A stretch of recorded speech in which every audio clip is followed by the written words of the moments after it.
The topic of artificial intelligence and Halacha. It's not an easy topic to research. I found some stuff online, used my own imagination, built a little bit of it myself.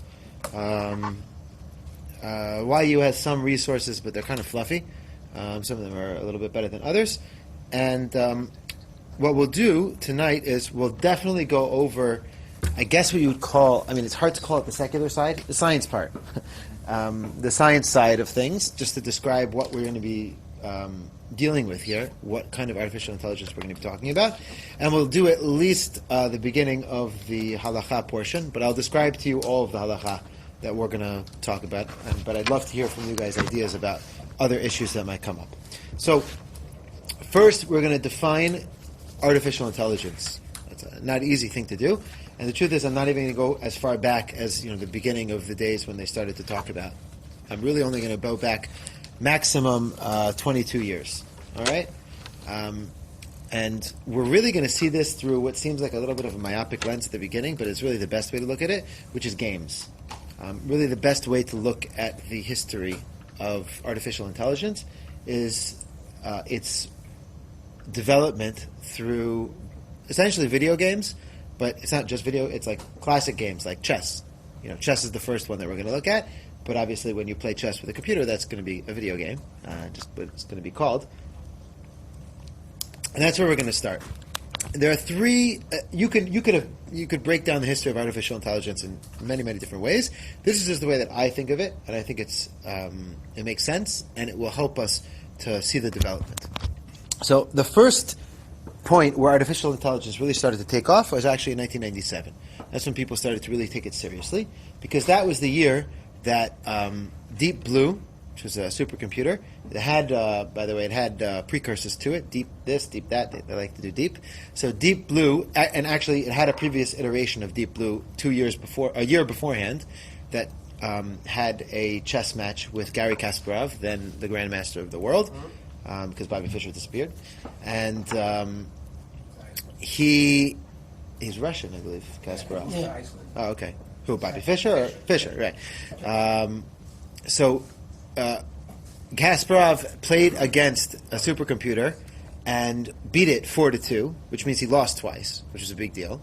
But then the next year, in 1997, Deep Blue beat him soundly, handily, ripped him apart. He was kind of bitter about it. He basically said that first of all, he thought the second match, he thought there was cheating involved. He thought that there was a human interaction. He felt there was deep intelligence on the other side. He felt like there was another person there. There wasn't. He said afterwards he didn't believe in artificial intelligence. He felt like he was beaten. He said, it's not any more glamorous, but I was pretty much beaten by a $10 million alarm clock. That's what he felt like, which is, what it seemed like. So what I have over here is from Wikipedia, their description of it, and it will help us understand and differentiate the technology that was used to beat Kasparov, Deep Blue, from other iterations of artificial intelligence. So here, this is specific to chess, and it says Deep Blue's evaluation functions was initially written in a generalized form with many to be determined parameters. For example, how important is a safe king position compared to a space advantage to the center, etc. The optimal values for these parameters were then determined by the system itself by analyzing thousands of master games. This is key. How did Deep Blue work? It had a huge database, a huge memory bank of basically all the games that had been played in history. All the major games that had been played in history that had been recorded, it had in its memory bank. So it basically knew, in any position that you find yourself, what's the best next move that you could take? How does it know? Because it already knows the history. Okay? Which means it wasn't thinking for itself. No, it was purely brute force. And not only is it brute force, it's all programmed in beforehand. There's no chidush at all. It's all programmed in beforehand. A human being inputted into this computer everything that is in the computer has nothing that a human being didn't put into it. It just is able to very, very, very quickly analyze the board and decide what the next move it should be based on history, based on what the outcome is likely to be. But isn't that what a human does as well? Maybe not. Well, as a human can do a move outside of his head, never done right there. It's definitely not the only thing that a human could do. I mean, for example, if you take a child and you teach a child the rules of chess, he knows how to play chess. He's not doing it based on previous moves that he knew. He's just doing whatever makes sense to him, whatever that is. A human with an amazing memory could probably do what this computer Well, that's what guy That's probably not. Well, that's Yeah, what amazing memory. I mean, no, That's Kasparov. right, You're right. Kasparov Kasparov has rules. Yeah, you're right. And every single major game, You're right, he but of course, in any given play. situation, there are multiple options. The difference between Kasparov and the computer is that the computer has already worked out everything. You know, if he does this, then I'm going to do that. If he does this, I'm going to do that. Yeah, but he can't do it at the same level the computer can. In the sense Right. Their memory is like a Yes, thing. but it's not the same as a They computer. see the entire game play on This is the point, though. This is the point. The point over here is that they proved, Yeah. since he was beaten by a computer, the computer does it better than he does. If that's the way that he's doing it, the computer can do it better than he does. Since then, basically it was just, the game is up. You can't beat a supercomputer at chess. The only thing that could possibly beat a supercomputer at chess is another supercomputer. So we'll get there later.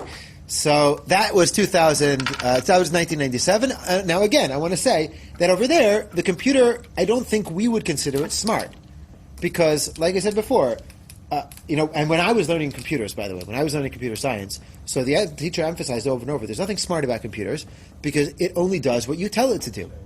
It does what you tell it to do. There's nothing smart about it. It's not intelligent. Whatever you program the computer to do, that's what it's going to do. You give it commands, it carries out the commands. It seems smart, but it's not. And that was true in 1997. Jump forward to 2011. And what happened in 2011? So there's a game in America, it's called Jeopardy. Okay? Jeopardy is one of those... I saw those shows. Yeah, I did too, I remember. No, well, I guess I was in Israel, but I do remember seeing it on the news. Yeah. By the way, if you remember Milky Bloom from our shul, Yeah. his son was one of the designers of that. Really? Yes. He was in the audience and he was ecstatic when he Yeah. won.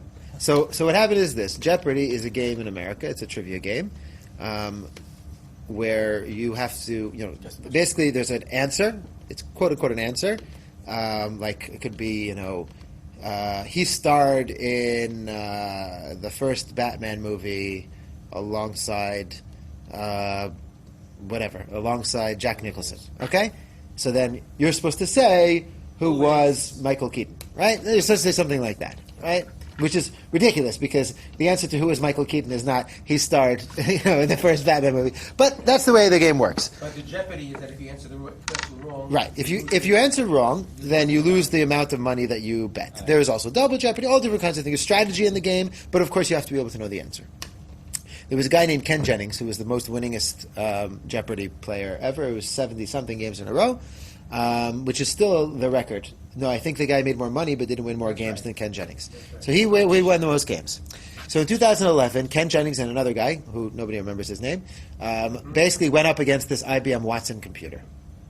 And IBM Watson was a supercomputer. It was housed in IBM as like huge room computer, but all there was was connected through the internet so that there would be just a stand there with no person there, an interface, and they played a game. And it says, basically the game that Watson was a little bit shaky, but then by the end he blew them all away. He beat both of the former champions handily. Now, if you research Something it, like 28,000 to 400. yeah, he won a lot, and they were better than Kasparov about it. Ken Jennings apparently wrote in his Final Jeopardy he wrote the right answer, and then he wrote, "And I happily welcome our new computer overlords." Who are going to take over the world, right? So they were good-natured about it. Now, if you look in Wikipedia, so it explains how it works. It says, as opposed to other AIs, artificial intelligence, such as IBM's Deep Blue or Watson, which were developed for a predefined purpose and only function with the... Oh, I'm reading the wrong one. I'm reading DeepMind, sorry. Watson parts his questions into different keywords and sentence fragments in order to find statistically related phrases. Watson's main innovation was not in the creation of a new algorithm for this operation, but rather its ability to quickly execute hundreds of proven language analysis algorithms simultaneously. The more algorithms that find the same answer independently, the more likely Watson is to be correct. Once Watson has a small number of potential solutions, it's able to check against the database to ascertain whether the solution makes sense or not. Okay, so in sum, basically what happens is this. Watson has a huge database of information. He wasn't actually connected to the internet for its information. He has a defined database, just like a human being would. He's not able to get more information. He has all the information that he has it right in front of him. He parses the sentence so that he can understand a little bit of what the answer question is, but he doesn't really understand it. What he does know how to do is he knows how to reach out into basically his search engine and put together phrases that he already knows and see if they fit together with the answer. And then he develops a probability that he has the right answer. Okay, so he has an algorithm that tells him how he can figure out, is what I'm saying probably right or not? If it's probably right, I think the threshold, I don't know what the threshold was. It was like some percentage, like 70%, 80%. Then he bets, he guesses. If it's not, he doesn't. I think what he did was he came up with 3 answers. Yeah. And he showed On the screen, they showed you the 3 on answers. On the screen, that's right. On the screen, yeah. On the screen, they showed you the 3 answers and the probability of each one. Now, the thing was, when he got it right, he was faster than everybody else. When he got it wrong, his answer was ridiculous. It made no sense. It was just stupid. Now, what I got from that, what you would get from that is that, of course, Watson didn't know the answer in the same way that we know the answers to questions. Like, I know Michael Keaton starred in the first Batman movie against Jack Nicholson, who played the Joker, because I saw the movie. I know who Michael Keaton is. I know who Jack Nicholson. I know who these people are, so I know the answer in a really, really deep way. Whereas Watson, all he knows how to do is he knows how to guess the answer based on the algorithms that he's provided with. Now, I don't think you can say he's dumb in the same way that Deep Blue was dumb. Deep Blue, he just knows, he's memorized everything, right? He's memorized the tables, and he knows what to do in every situation. Watson has algorithms. He's got methods of figuring things out, which humans have as well, right? It's actually hard to distinguish between the way that I know and the way that he knows. You have to really, you have to trust me philosophically that there's a difference. Because Watson, he has a way of parsing the question and then finding the answer. Is that smart? Is it not smart? It's definitely not the same as what I do, but it's definitely a measure of intelligence, and human beings do that. We have algorithms. That's how we figure out things as well. So that's an evolution to the next step. The final evolution that I'm aware of right now is what's called machine learning. There are different kinds of deep learning, machine learning, reinforcement learning.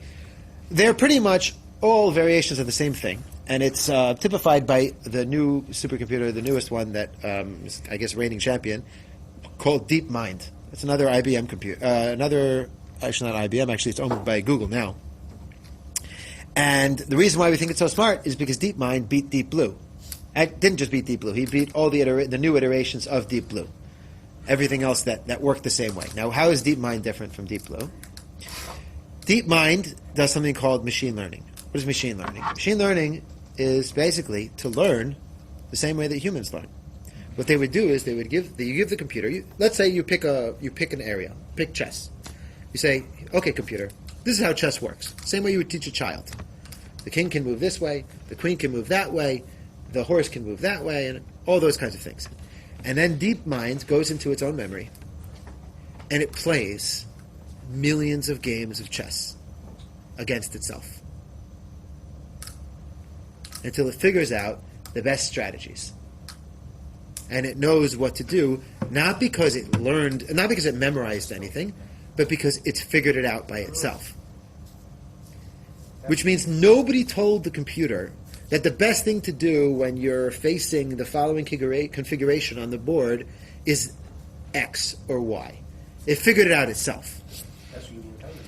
That computer beats Deep Blue, beats the other version. Now, that's where we are now.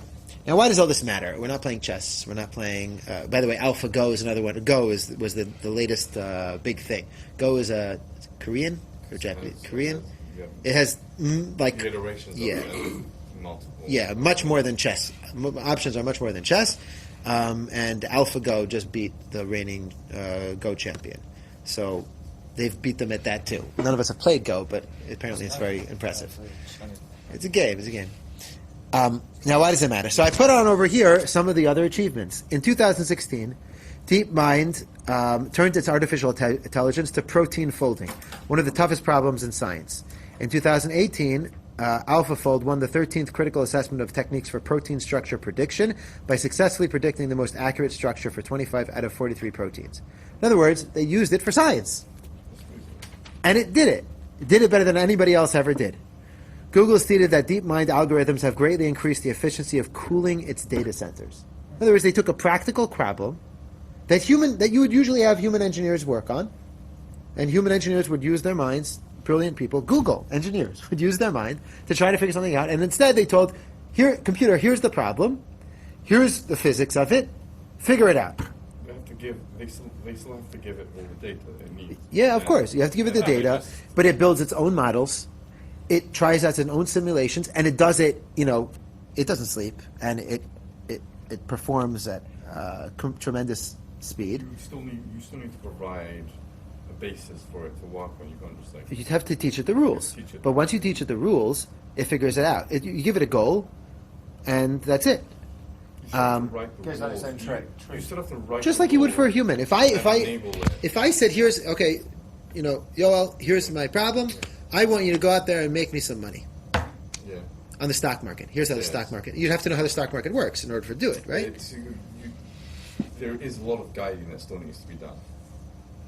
A human involvement at this point is still required. No more guidance. It depends what you want the computer to do. No more guidance than you would have to give a human being. If you said, here's what I want you to do, you give it the same amount of information, and then you say, go figure it out. That's it. From my understanding, it's not as simple as that. It's a lot more complicated than that. I mean, it's definitely more complicated than that. But in terms of the philosophy of how it works and how it does work, that's the goal. It's already it already was working like this. No, but still, it probably took them a long time for them to. The challenge is how to give the computer the information. Of course, that's the challenge. And it needs guidance. Right. It needs guidance, strong guidance, initially. Initially, yes. Now, here's the question, though: have we reached? If this is the way it's working, have we reached real intelligence? Because essentially, viewed simplistically, I'm giving the computer a problem, and I'm saying, here are the rules, like you would have to do in any situation. Go solve the problem, and the computer solves the problem without any more of my input. I don't tell it what it should or should not do in terms of efficiency. It figures out the most efficient way. I'll tell you how deep this goes. Right? We're going to talk about it later, hopefully. But let's say machine learning with self-driving cars. It's one of the cases where machine learning really is being used a lot. Let's say there's an accident. We'll talk about the ramifications halachically of an accident. Computer scientists have acknowledged that at this point, if a Tesla automobile is on the road and it gets into an accident, programmers, the ones who program the computer, program the car, will have no explanation for why the car did what it did. Because they didn't tell the car to do that. The car told itself to do that. All they did was tell the car, here are the rules of the road. They will not. I'm telling you. For instance, one of the early crashes, there was like a trailer. It was too high, and the sensors didn't see it. So that was a mistaken sentence. So they saw the reason. You may be able to tell. You may be able to tell. It was a gap in its knowledge. It was a gap in its knowledge, which meant it didn't know how to deal with the situation. It could be that early on they were able to do that. As it gets more and more complicated, they won't be able to. At the moment, they're not at that point yet. This is what Tesla themselves are saying. Yeah, but the years every crash they've had they can still pinpoint. They know why it made a decision. It's just there's a gap in its knowledge. Something came out new that it didn't know how to react to. But now it does, I assume, right? It does if the computer taught itself, not because humans do. But it teaches itself through experience. It does. The point is, speaking as a computer computer programmer, if I want to analyze a bug, right? We have a problem in production. The server is doing something weird. What do? I look in the code. I had to debug the code. I find the problematic line where it's happening, and then I can fix it. This is different. So it's very different. Instead of being a problem in the code, but you can still see the gap in its knowledge, which is what caused it to make the mistake. That may be the case, but the point over here is though there's no longer a line of code that I can change and fix it. I can't. As a driver, I do the same thing. But you can change for experience. Of course. The computer will learn from the experience. Right. If you tell it, that was wrong, what you just did. Right. So that was not good. You have to tell it that. So as opposed to being a problem in the code, there's a problem in its experience, like Right. a human. But this is that's a much more complicated problem. I'm telling you that if the problem is only, okay, there's a problematic line in the code, I can fix the line of code, and I can write tests so that it doesn't happen again. That's what I do. That's what I do for a living. With machine learning, that's not an option anymore because the computer is writing its own code, and it is code. It's writing its own code. There are literally, not even just in the field of self-driving cars, but the field of computers writing computer code is a growing field. Now, how do you debug? You can't debug that because you didn't write the code, so you don't know how it works. Because computers don't write code the same way humans do. It doesn't look the same. We try to make things human readable. Computers don't bother. So that's one of the things that makes it much more complicated and a little bit scary. Now, okay, so what does this mean for us? So what I would like to do, I thought of at least 3 areas of what I call practical application in Halacha, in Torah, for artificial intelligence, not just Halacha, in Torah in general. The first one, which I will talk about tonight, is what I called the Psak machine, which is to talk about whether or not we can actually use artificial intelligence for creating Halacha, for creating Torah, and what the ramifications of that might be. The second is to talk about the classic case that came up already, and that always comes up in these conversations, which is damages and liability issues. When a computer or a robot does something, and I own the robot, let's say, or I program the robot, who's liable? Right. So in the case of the self-driving cars, so if the car does something it shouldn't have done and killed somebody or caused damage, and it's clear that it was a mistake, right? Or even if it wasn't clear that it was a mistake, so there are 3 options. One option is that the owner is liable. The other option is that the company is liable. And the third option is that nobody is liable. Those are 3 options. Right? We have to figure out which one of those is correct. By the way, I want to take it one more step. What happens if it wasn't a self-driving car, which is, relatively benign? What if I program a robot to rob banks for me? Now, generally speaking, if I pay David to go rob a bank for me, and he does it, who's liable al pi halacha? David, not me. Not me. Not al pi beit din shel mata. I don't pay a cent. He should have known better. I'm not saying that I won't be prosecuted in a court of law, but al pi beit din, I'm not chayav. Is a robot similar to that? And if it's not, let's say it's not. If I develop a machine that al pi grama causes damage to my neighbor's property, am I liable? In general, grama b'nezikin is pater. Grama is indirect causative action. What if I develop a robot to go into my neighbor's yard and start ripping up the yard? Is that grama? Do we talk about Asia? There are all kinds of subjects that can come up. Okay? And the third area that I wanted to talk about, I guess the extension of the robot question, is there ever a point where the artificial intelligence becomes intelligence and we treat it as effectively human? And maybe even Jewish.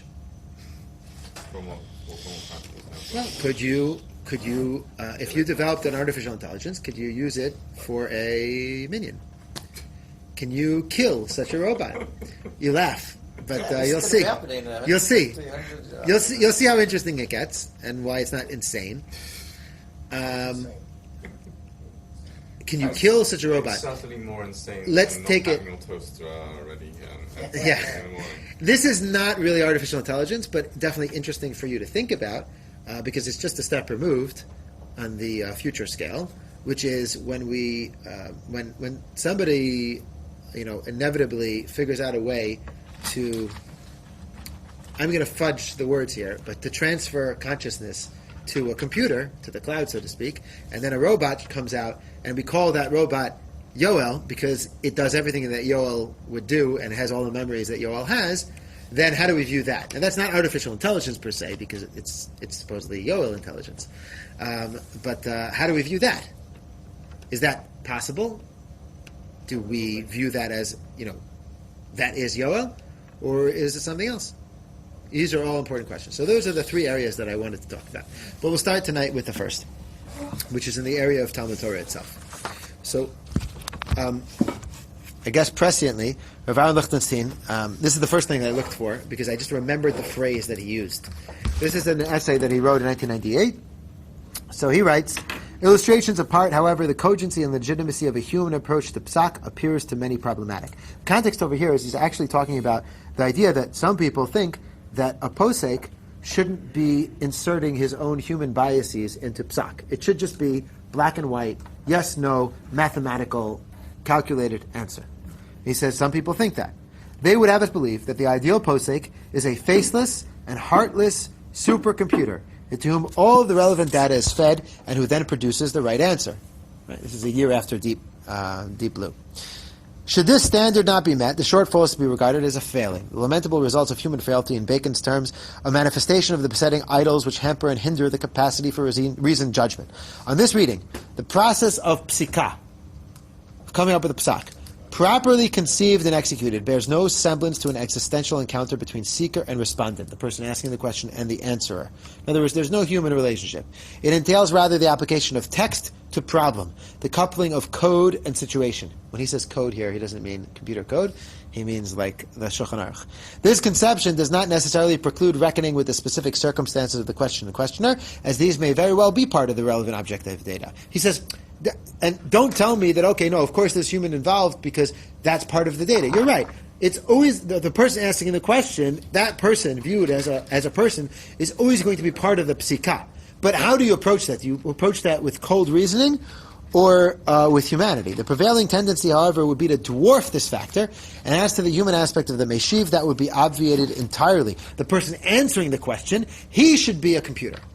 Even if the person sitting in front of you remains a human, the person answering the question, he should be able to shed all emotion and just view things objectively. That's what you would have us believe. He, for his part, is to be animated by the precept that we do not have mercy and judgment, and hence we pass on merits of the issue with imperviously stony objectivity. Now he says, in reality, however, this portrait of a posek is mere caricature, limned by those who at most karu v'shanu, but certainly lo shimshu. Essentially what he's going to say is that anybody who's ever had experience with a great posek knows that the more human the person is, the better their psika is, the more insightful they are. They approach Psak doubly animated by responsibility to Halacha and sensitivity to human concerns. If you look, he quotes Rav Chaim of Volozhin in the blocked part. He says, and I saw that in most matters we were of like mind, except for the fact that his honor leans towards stringency, since the matter does not depend on him. Right, so Rav Chaim of Volozhin, who was a shul rabbi as well, he was a community rabbi, so he's writing to somebody and he's saying, the difference between me and you is that you like to be machmir. And the reason you like to be machmir is because most people don't ask you questions. Likewise, before the yoke of practical decision was thrust upon me, I too did not incline toward the leniencies arising from legal analysis. He says, when I was a yeshiva bacher, before I was actually a community rabbi, I also loved to just view things philosophically and come up with a black and white cold answer, and if that led to chumrah, then all the better, because then I found a new chumrah. In our great sins, however, the generation has been orphaned of sages, and now the yoke of practical halachic decision-making has been thrust upon me. For in our entire region they do not free agunot in any matter without the concurrence of my meager opinion. Therefore I have taken counsel with my Maker, and feel obliged to gird all my strength and devote myself to remedying the situation of agunot. That's what they were talking about. And may the blessed Lord save me from error. In other words, I find the need to be makel with agunot because I understand the human need, and I am human. Now Did people actually come to Rav Lichtenstein with... Well, here's a frame of Volozhin.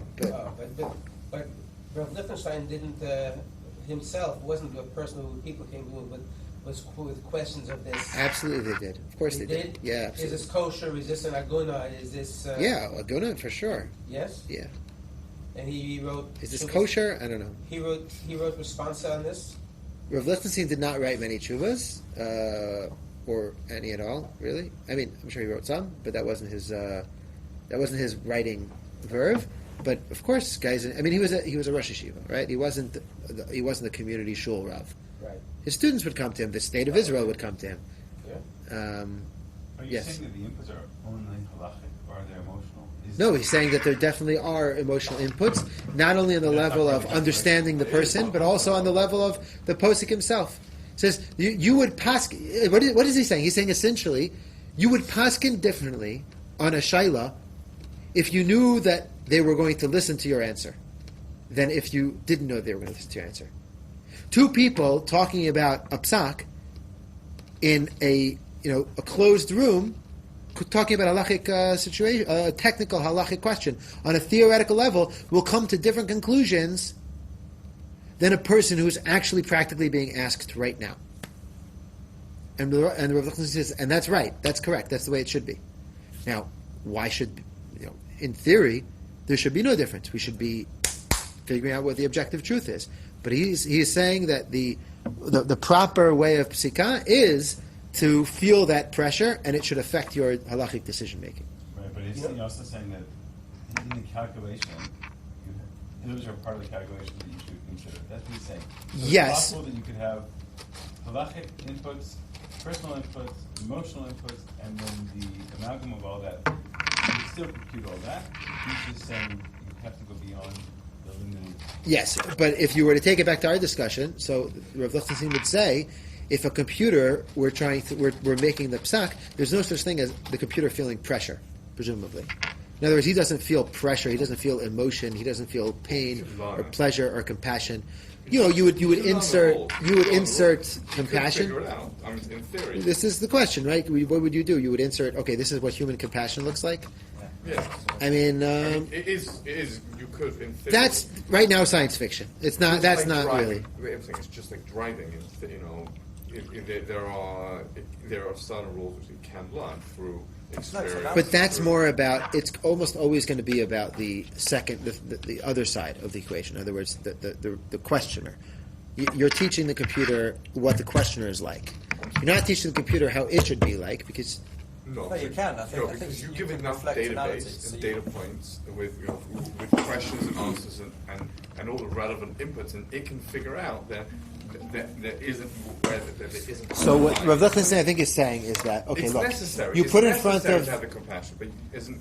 From all that I heard you saying is that you can't just say isn't like there's strict rules. I'll keep Psak. I'll keep the code. However.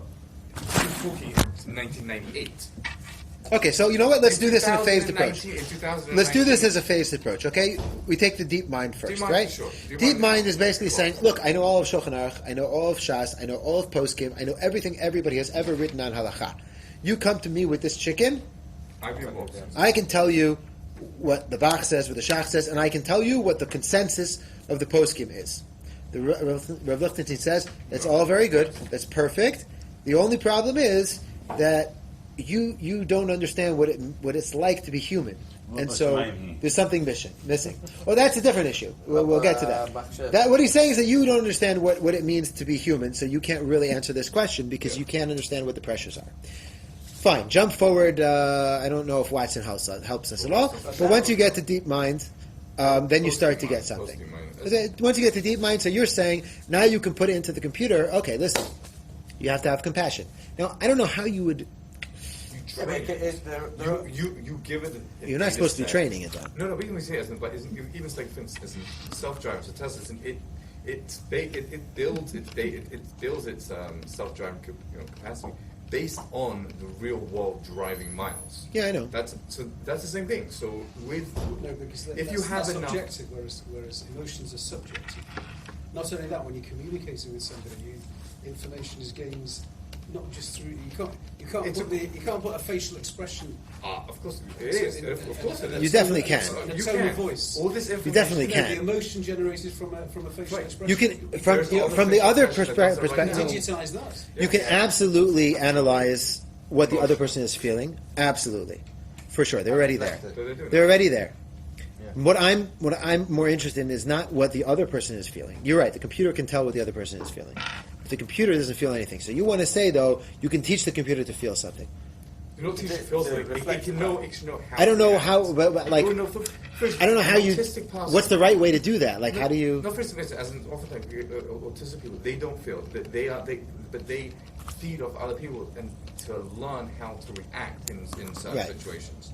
We're going to get back to this when we talk about what it means to be human. But I think what you're saying is correct in the sense that You know, there are enough science fiction movies where robots don't even know that they're robots. You know, you have the Terminator movies. You have actually it was called AI, right? Steven Spielberg came out with that movie AI many years ago, where it was a child. He didn't know he was a robot. That was what the whole plot was. A robot could not know that he's a robot, and then he learns to be human. That was revolutionary. That idea. It's in many movies, but it learns to be. 2001. Yeah, I don't know. I don't know if we want that one. What? It was Hal. Yeah, Hal he learns to who kill got upset Dave. with somebody who was plotting to undo him, so he. Right. Kicked him out the airlock. So the movie. So that's what how he starts. Now we'll continue a little bit, and this is actually, if you keep going, look at this. He says, and does not the whole history of coping with agunot reflect this concern? To anyone familiar with that history, the point is self-evident. And now he quotes the Masat Binyamin. Look at what he says. He's quoting another posik. In truth, I have written too expansively on this matter when I should have been brief. I did so because I know that the way of some of the sages is to follow the shining path and to avoid any doubt in the world unless they can determine a clear and unequivocal ruling, untinged by any contradictory considerations. They do this for the sake of heaven, out of a fear of rendering halachic decisions. This is a good and straight path in all other areas of halachic decision-making, but regarding agunot, that's not my position. Rather, I follow the well-trodden path, who sought with all their strength all manner of considerations, primary and secondary, to be lenient in matters pertaining to agunot, as I have cited above. Now, whence the sense that he should be lenient in agunot? Where does that come from? So it could be that it comes from a sense that the halacha demands that. It could be. But I suspect that it doesn't. I suspect that it comes from his sensitivity and empathy in this area. In other words, I don't think this is that you would tell the computer, okay, listen, with agunot, you have to be more makel. No. What you would do, what would be necessary is that the computer has to learn that women feel pain when they're agunot, and somehow it has to fit in that that's going to override some sfeikot. But that's basically what Masas Binyamin is. That's what he's telling others. He's telling that he versus other people, he's able to do that. He's saying what he's doing is right, and that's what other people, even though they're not feeling it, he's telling them that they should feel it. That's the same thing as us telling a computer to feel. Right, but he's telling these. But if they don't feel it, they don't feel it. But what he's telling these other people, he's saying you're acting like a computer. You have to inject some feeling into it. So that's the same thing as injecting some feeling into a computer. You know what? I would agree with you, except for one last thing. And take a look at the last quote that he brings from the Masat Binyamin. This is very interesting. Take a look at this. To take a far more limited issue, we are privy to the pain determination of the same Meshiv, that's the Masat Binyamin, who upon losing his vision, he became blind, found himself grappling with the Beit Yosef's conclusion that a blind person could not qualify for an aliyah. For now in my old age, my eyes have become dim, and according to the Beit Yosef, I should be banished from sharing in the Lord's inheritance, and I should not be counted among those suitable for an aliyah. Therefore I said, and determined to myself, heaven forfend that I depart from the path of the tree of life and cease grasping its branches. I have loved this law from earliest youth. It has always enjoyed my primacy in my life. Even in my old age I shall not discard it, and I shall walk in its path. Thus I commenced halachic research to determine why the Beit Yosef has done this to me. Now, it is here, the posek's own anguish, and with reference to a religious as opposed to a mundane need, but it is nonetheless profoundly human and bears ample witness to the rightful place of sensitivity within the process of halachic decision. Now, one could disagree with the Masat Binyamin. Could say, you have no right to inject your pain in order to change your psak, because one concludes from here that maybe the Masat Binyamin is basically searching for a leniency so that he can get an aliyah, right? And a purist would say, what are you doing? You shouldn't be doing that, right? And someone who wasn't the Masat Binyamin wouldn't do that. The only reason the Masat Binyamin is doing it, it would seem, is because he's blind. He can be empathic. Which is to say two things. Number one, that the experience of the posek's life impacts on his psak, and that's okay. That's a huge idea, which may not be replicable, maybe not. And the second thing, what was the second thing that it says? I'm trying to remember. The second thing is that, you know what? It's okay for the, and this is really where things get complicated.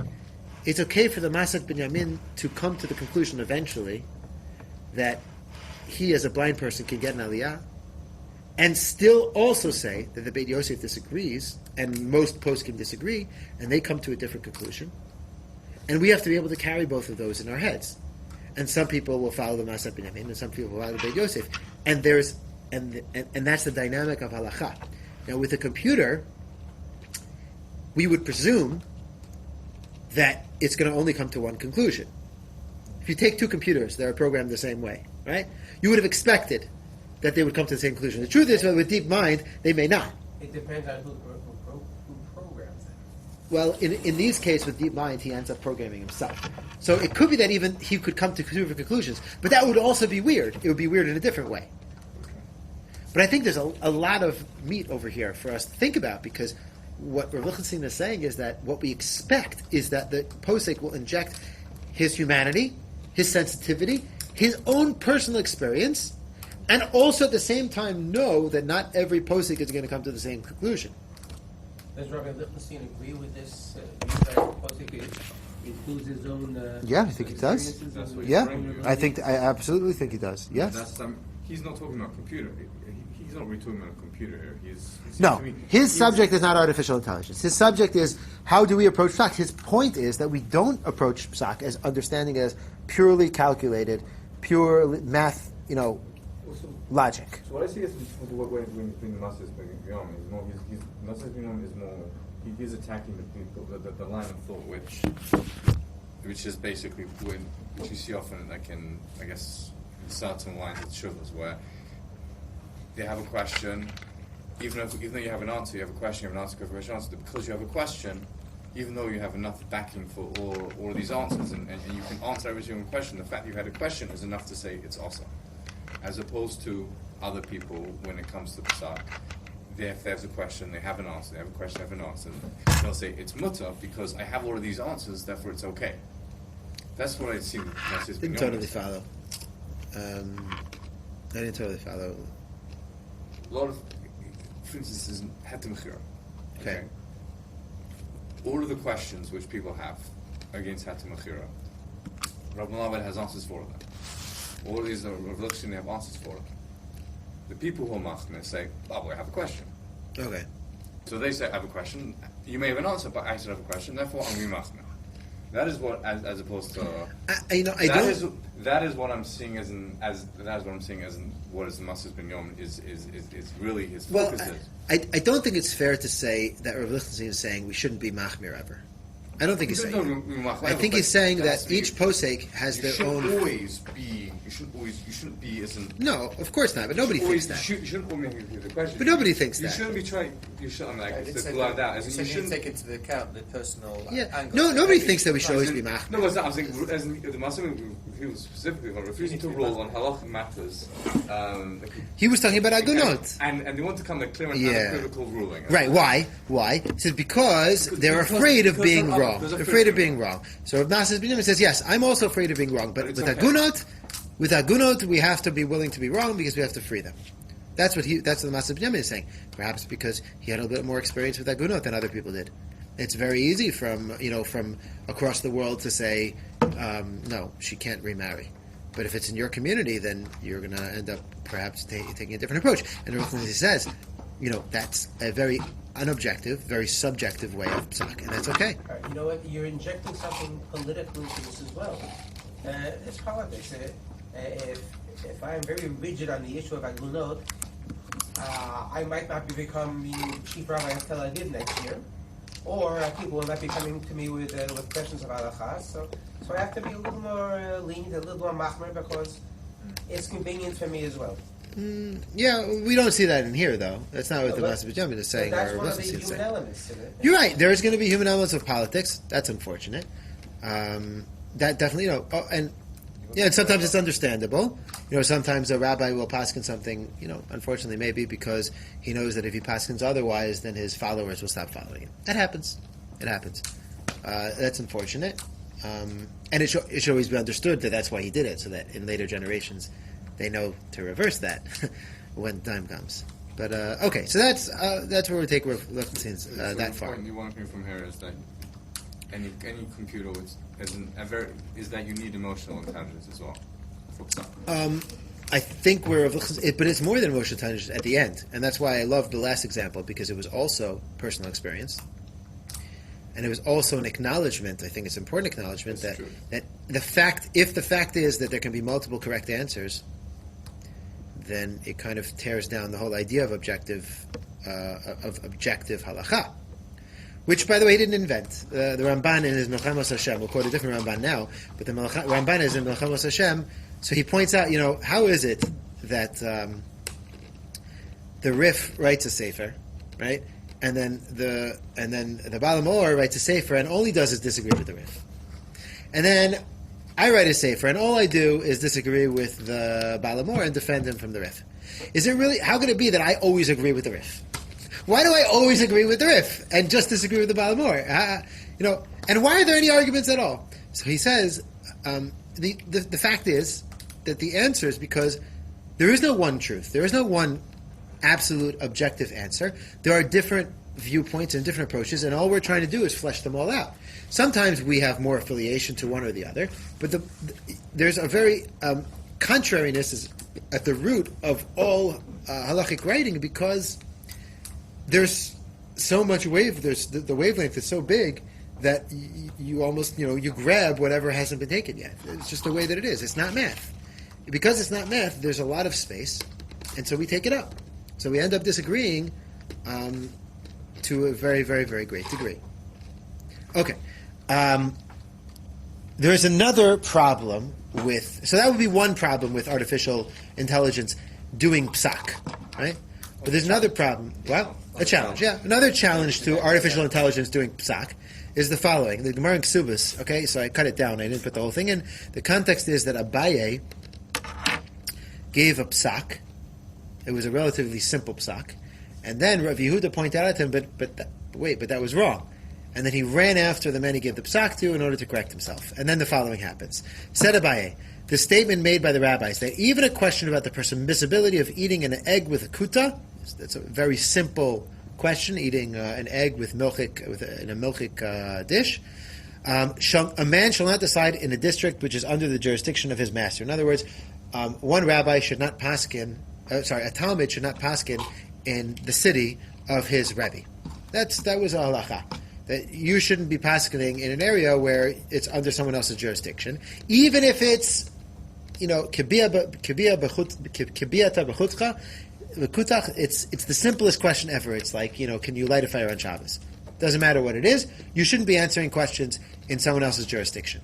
So he says that was not due to the view that this might appear as an act of irreverence. Says this line is not because it's disrespectful to the rabbi, but to the reason that a disciple would have no success in dealing with the matter. Lo istaya milta. He would not be successful. For I, in fact, have learned the tradition of Rav and Shmuel, and yet I did not get the opportunity of applying. He said, look, I got it wrong. What's he saying? So it's usually understood what he's saying is, istaya milta sounds a lot like siyata d'shmaya. So the classic understanding of this Gemara is that a posek, it's not enough for him to just have studied. It's not enough for him to just be smart. He needs siyata d'shmaya. He needs help from Shamayim. That a posek, when he paskins, he is interacting with the divine, and he's getting input that way, and so that's going to help him along with his psak. I think the strongest version of this is what the Ramban says in, actually, this week's parasha. Just happens to be. So this week's parasha has the pasuk, Lo tasur mikol asher yagidu lecha, yamin usmal. Shall not deviate from their words to the right or to the left. Right? You have to listen to the rabbis.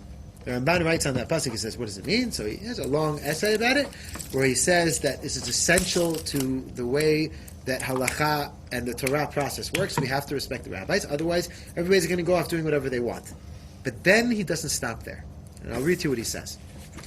The need for this is very great.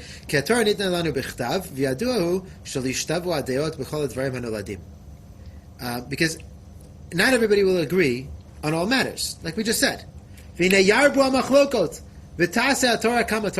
it's not binary, or it's not unary, really, there will be all different kinds of opinions. Everybody will come up with a different opinion. V'chatach lanu hakatuv hadin shenishma lebeit din hagadol haomed lifnei Hashem b'makom asher yivchar. You should listen to the Beit Din that sits in the Beit HaMikdash, B'kol Masha Yomru Lanu V'Perush HaTorah, Ben Shekiblu Perusho Aid Mipi Aid, Moshe Mipi Gura. And it doesn't matter whether their answer comes Aid Mipi Aid for Moshe Rabbeinu, O Sheyomru Lefi Mashmot HaMikra O Kavanata, or if they're just trying to explain the meaning of the Psukim based on their own knowledge. Why? Ki haladat shelahem unoten lahem haTorah, because Hashem gives us the Torah on their dot to follow their opinion.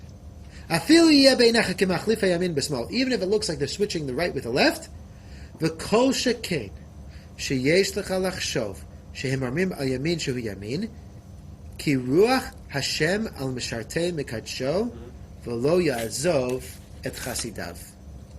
Because Hashem's spirit is on those who serve His mikdash, and He does not abandon His saints. La'olam nishmeru min ha'tarot u'min ha'mechshol. They will always be protected from making mistakes and from stumbling. So because a machine isn't a closet, right? There's no right, because we can safely no extra protection. We can reasonably presume that Hashem does not guide. Well, now that I say it out loud, we can reasonably presume that Hashem does not provide the same guidance to a machine that it would provide to Talmidei Chachamim. And if it did, that would be Torah Shemayim. Effectively. What? Hashem can't, because that would basically do the same thing as the Baskel. Meaning if he manipulates the let's say computer? the reverse.